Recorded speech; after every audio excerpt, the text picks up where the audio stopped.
Hello and welcome to my channel, Rhino here. Today we're looking at a Ray Comfort video which is titled, Atheists Hate This One Word Regarding Noah's Flood.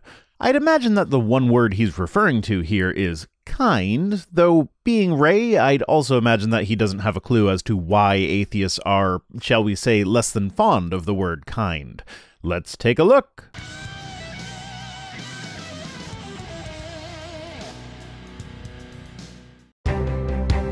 This week on Way of the Master. Wait, Way of the Master still exists? I thought that was one of those old apologetics shows that just kind of fizzled out, like pretty much every show that Eric Hovind has been a part of. Huh. Now, Mark, you touched a moment ago on the species and, how it was that Noah didn't have to bring every single, species on there, but the kind. So we want to take a look at a video that we actually put together a while back on this. So, next time on Way of the Master, you'll get to see a clip of what we did previously on Way of the Master. Weird promo, but whatever.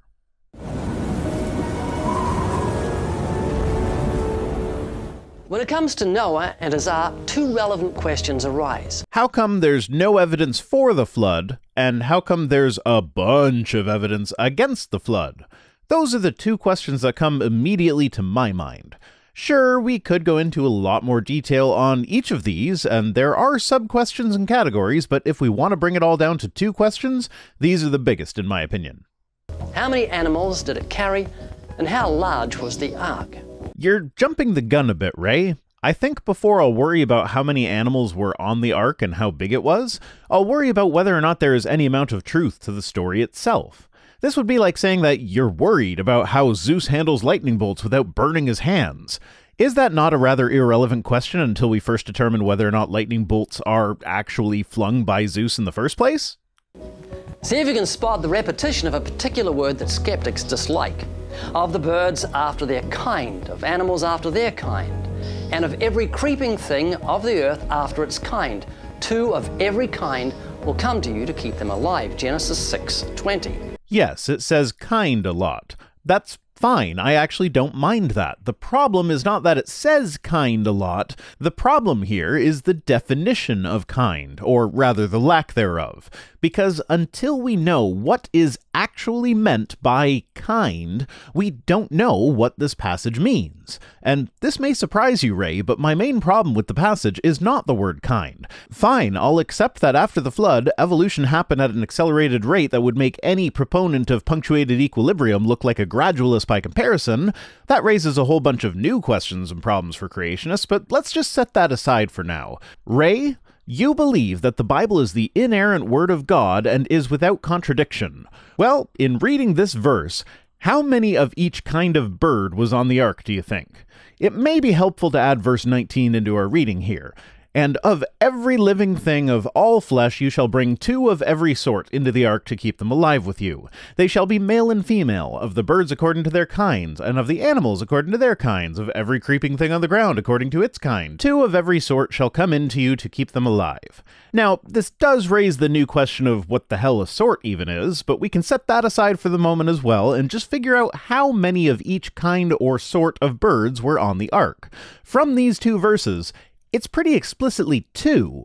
It says it multiple times, both before and after listing birds along with all the other stuff that there would be two of. So now, let's turn the page and read the beginning of chapter 7.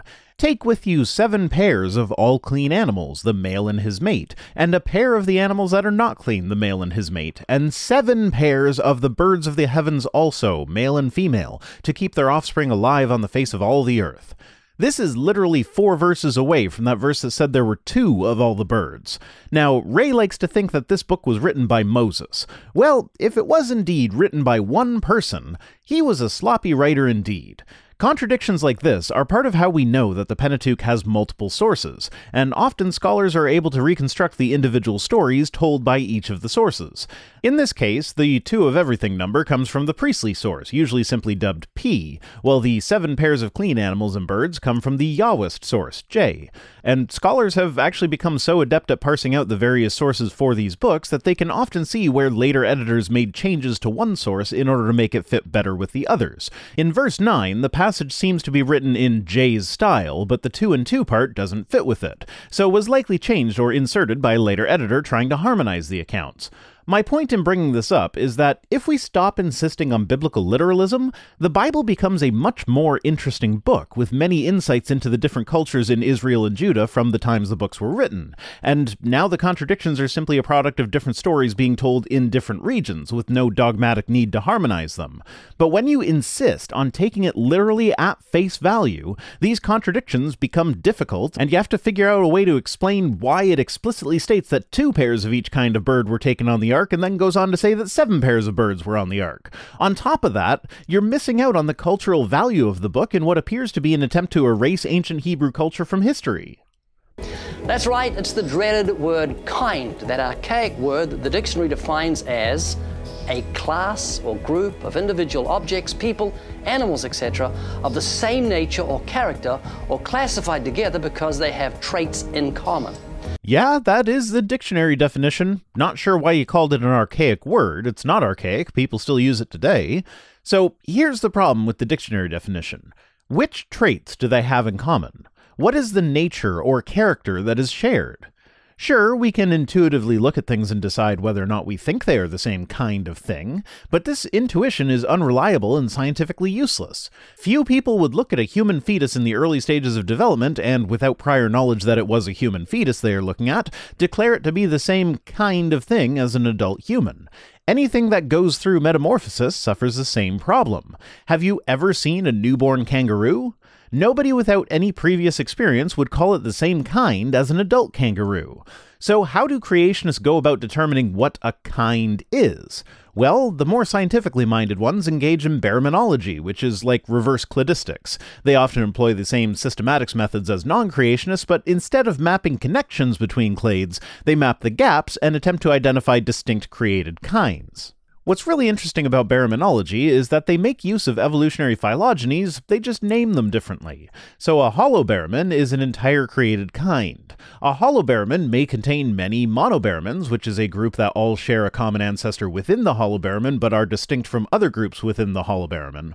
So, for instance, in this view, the domesticated dog would be a monobaramin within the holobaramin of dog kind.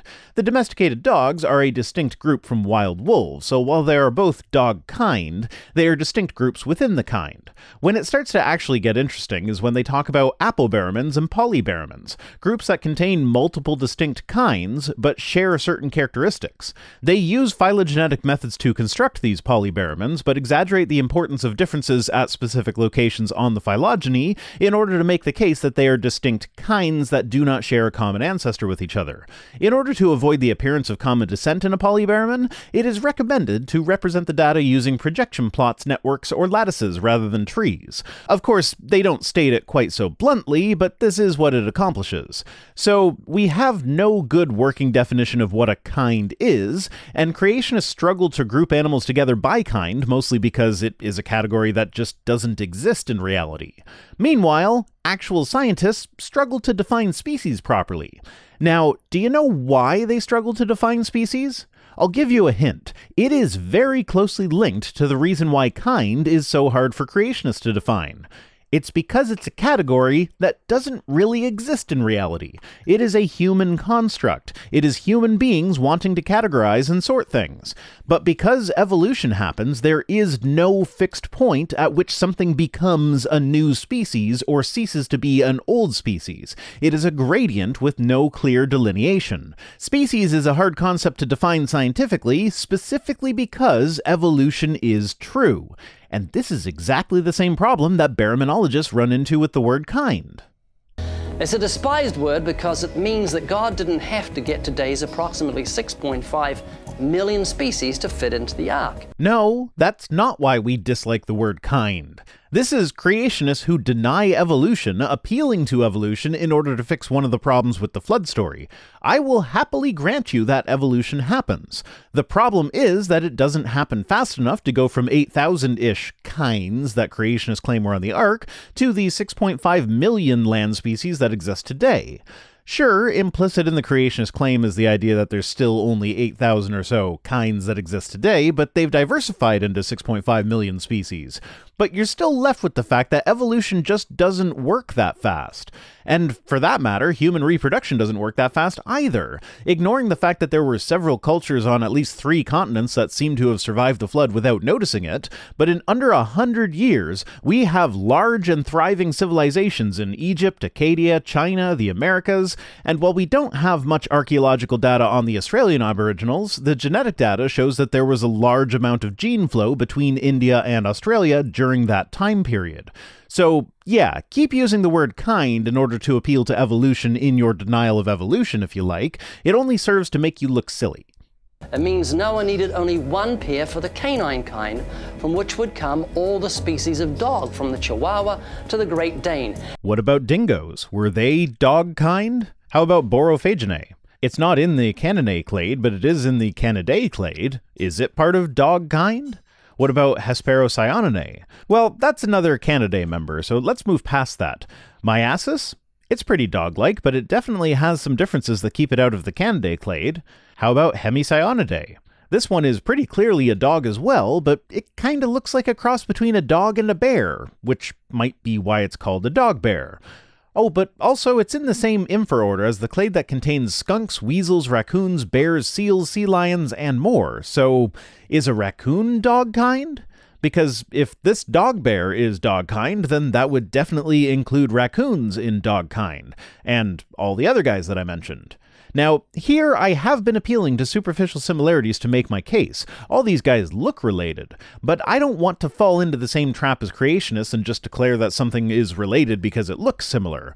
Well, the genetics line up with this as well, though it is worth mentioning that while their position in the Caniformia clade is undisputed, their specific spots within the clade with relation to each other is not an entirely settled matter. But one thing is certain here: they are all closely related to each other. Seals are dogs, is what I'm getting at. And one pair for the feline kind, from which would come the domesticated cat and the tiger, etc. Which, through similar phylogenetic tracing, gets us to mongooses and hyenas being cats as well. Hell, using tracing like this, whales are cow kind. So does that mean that Noah could have skipped the cows, since whales represent that kind and would have been safe in the ocean? And, of course, safe here is a relative term, as Noah's flood, if it happened as described, would most certainly have wiped out all ocean life as well. So now we're talking just thousands of animals, not millions. Yeah, usually the number given is about 16,000, cared for over the course of a year by 8 people. 8 people. The Buffalo Zoo only has about 1,200 individual animals, less than 10% of the animals on the ark, and while I'm having a hard time finding staffing numbers, I can tell you from having been to that zoo on a number of occasions that they most definitely have more than 8 people employed in animal care. Taking care of animals is not an easy task, and there are supposed to be 8 people caring for 16,000 individual animals. If all 8 of them are doing nothing but caring for the animals 24 hours a day without sleep, they can only spend 45 seconds on each animal in order to get through all the animals every day. Sorry, I don't buy it. And because these animals need not have been fully grown, averaging the size of a sheep, it becomes possible. Nope. The size of the animals is literally one of the least important considerations when talking about why the story of Noah is impossible. Now, that said, a single sheep produces about 7.4 kilograms of methane per year. If this is due to size, and so the average size of the animal on the ark was the size of a sheep, then we'd expect the methane production to be about the same. For 16,000 individual animals, that gives us 324 kilograms of methane being pumped into the belly of the ark every day. Using the mass of air calculation, that works out to roughly 0.63% of the overall air in the ark. Methane becomes lethal when its levels reach about 5%. At this rate, that would take 8 days. Well, let's be generous and say that this Ark had a state-of-the-art ventilation system that replaced 75% of the air of the Ark every single day. Well, now they've got a month until the methane buildup reaches lethal levels. And actually, it would likely have been at least a little bit longer. The fact that 75% gets swapped out per day would impact the calculation, I think. But I'm not a math whiz. Someone in the comments will figure it out, I'm sure. I got to the point where I decided that I've spent enough time calculating sheep farts, it's time to move on. My point here is that Noah and his family would have died from animal farts before the flood was over, and so would a good chunk of the animals, many of which have a lower tolerance for things like methane than we do. Maybe that's why he needed 7 pairs of all the birds. Another consideration is the size of the Ark. It wasn't a little rubber ducky bobbing boat portrayed in kids' cartoons. No, you're right. It was larger than it's possible for a wooden boat to be and still be seaworthy. The longest wooden ship to have ever been built was the Wyoming, which even with metal bracing, the wooden planks flexed to a point where steam-powered pumps had to be engaged constantly to keep water out of the hold. Now, if we do not include the long pointy bit on the bow, the Wyoming was 100 feet shorter than the Ark, and you're expecting me to believe that this Ark was seaworthy? It was a massive 3-level ship, the size of 1.5 football fields. A decidedly unimpressive number given how large our cargo ships and cruise liners are today, but certainly the most impressive ship ever imagined by the people living in the ancient Near East around the time Noah's story was written. Another argument skeptics have against the worldwide flood is that there's not enough water on the Earth to cover the highest mountains. Right. If all the water on the surface of the Earth were in liquid form simultaneously, water levels would rise about 70 meters, not nearly enough to cover all the high hills, much less any of the mountains. They forget that mountains were not the height they are now. Oh, right, you want all the tectonic activity of the last 4 billion years to be condensed into a 1-year period in an event that would have released enough energy to vaporize the Earth. Sure, but like I said, 70 meters doesn't even cover all the high hills. If we take a road trip just an hour and a half away from where I live to Caledon, Ontario, we find that the highest elevation there is 485 meters above sea level, and the lowest is 221 meters. So if we lower the lowest point of Caledon to sea level and then drop all the water on the Earth down in liquid form, then the highest points in Caledon are still 194 meters above sea level. Now, I purposely chose Caledon because it is a very hilly area, which made bike riding there as a kid a lot of fun. But even where I'm located, right on the shores of Lake Erie, we're at an elevation of 187 meters above sea level. So even though I live right by a body of water, I would be perfectly safe from Noah's flood. Well, just considering the water level rise at least. There'd be plenty of other things that would kill me in that event. And that the Earth and the sky store trillions of tons of water. The Bible says that the floodwaters came from both the sky and the Earth. If all of the water in the atmosphere rained down at the same time, it would cover the entire planet with, wait for it, 1 inch of water. 1 inch. I've been ignoring atmospheric water for my calculations because it is insignificant compared to things like the ice caps. And let's face it, 70 meters is just easier to say than 70.0254 meters. Although, I have been finding out over the last week that a lot of y'all seem to have problems with rounding, so maybe I do need to say 70.0254. As to the water from the Earth, I feel like he's about to bring up the ringwoodite thing that we discussed last week, but he never actually does say that, so I think he maybe doesn't know about the ringwoodite thing yet. He just wants to imply that there's lots of water underground, as though nobody has thought of groundwater when calculating how much water is on the Earth. And that's actually the end of the video. Just a short one today. Today's comment of the day comes to us from Michael Price, who says, I would never bother to watch the original creationist video because I know you don't quote mine. You don't need to. My time is valuable, and I know watching creationists is wasting it. I have mixed feelings about this one. On the one hand, I really do appreciate the trust, and I understand not wanting to waste time with creationist materials. On the other hand, I am human. It's possible that I have made a mistake, and I can promise you that I will never purposely quote mine someone, but there have been a handful of instances where I misunderstood the point that was being made, and so cut out a part that I considered to be inconsequential, but which ended up being an important part of the argument. So part of me wants to say, no, don't just trust me, go check to make sure that I'm not up to any shenanigans, but I also understand perfectly that most people have better things to do with their time than watch creationist content. Thanks for watching. Special thanks as always to my patrons, Lynn Dobbs, Mark McManus, What Jesus, and all the rest, who are the sheep farts that kill the flood survivors that are my channel. If you'd like to make sure that life on Earth ended 4,300 years ago, you can join us on Patreon for as little as $1 per week over at patreon.com/ViceRhino. If you feel so inclined, you can also support the channel through direct donation or my Amazon wishlist, which are linked in the description. If you'd like to listen to my videos in podcast form, the link for that is also in the description, as well as links to my social media accounts and my P.O. Box address. See you next time.